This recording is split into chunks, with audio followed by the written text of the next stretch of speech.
Healthy drink vegetable juice பண்ணலாமா? நிறைய பேர் சொன்னாங்க எனக்கு வந்து இந்த ஹெல்த்தி ரெசிபி எனக்கு சொல்லித்தாங்க சொன்னாங்க. முதல்ல வந்து கேரட் கட் பண்ணிடுங்க பொடிஸ் பொடிஸாக. அதுக்கடுத்து பீட்ரூட்டில் மேலே எல்லாமே தோல்லாம் சீவி விட்டு பீட்ரூட் நல்லா கட் பண்ணிடுங்க. அதுக்கடுத்து நெல்லிக்காய் சில பேர் கட் பண்ண போது கை சீவிடுதுன்றாங்க. இந்த மாதிரி கட் பண்ணுங்க எப்பயுமே நெல்லிக்காய். கட் பண்ணிங்கன்னா கையில் எதுவுமே ஆகாது, நல்லா நீட்டாக கட் பண்ணிடலாம்.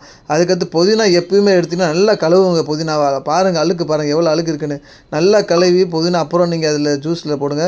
அடுத்து வந்து கருவேப்பிலை அதுவும் நல்லா கழுவும். இந்த எடுத்தால் நல்லா கழுவி போடுங்க. அதில் எல்லாம் மண் இருந்தால் எல்லாம் வெளியே போயிடும். அப்போ தான் நம்மளுக்கு அது குடிக்கப்போ சூப்பராக இருக்கும் ஜூஸ். சரிங்களாங்க, எல்லாமே நான் கழுவி முடிச்சிட்டேன் ஃப்ரெஷ்ஷாக.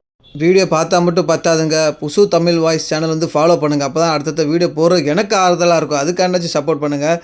அடுத்து வந்து இந்த ஜூஸில் வந்து கொஞ்சம் தண்ணி போட்டாச்சு. இப்போ அரைக்க போகிறேன். அரைச்சோன்னே பார்த்தீங்களா ஒரு லைட்டாக ஜூஸ் வெளியே வந்துருச்சு. அப்படியே அரைக்க போது அப்படியே ஒரு பாட்டு பாடிட்டே அரைச்சேன்னா டைம் பாஸ் ஆகிடுச்சிங்க. சில பேர் வந்து கேலரிஸ் வந்து பேர்ன் ஆகணுன்றாங்க. அந்த பேட் கொலஸ்ட்ரால்லாம் போகணுன்னாங்கன்னா இந்த மாதிரி ஒரு திருப்பி அந்த இதெல்லாம் இருக்குல்ல இது வந்து உள்ளே போட்டுருங்க. அந்த பீட்ரூட்டோட இதெல்லாம் போட்டு அப்படியே குடிச்சிங்கன்னா அந்தளவு ஒமட்டாது. அப்புறம் எலுமிச்சப்பழம் நல்லா புழிஞ்சு விட்டு ரெட் சால்ட் உள்ளே போட்டு கிளாஸ்க்குள்ளே ஊற்றிட்டேங்க. எல்லா பேருக்கும் ரெகுலராக நம்ம ஊற்றுற மாதிரி எல்லா பேருக்கும் ஊற்றியாச்சு. இப்போ சேர்ஸ் பண்ணி இப்போ நம்ம குடிக்க போகிறோம். குடிச்சு பார்த்தோம்னா வேறு லெவலுங்க. அடிச்சுக்க முடியாது, செம்ம டேஸ்ட்டுங்க. நம்ம சேனல் லைக் பண்ணுங்கள்.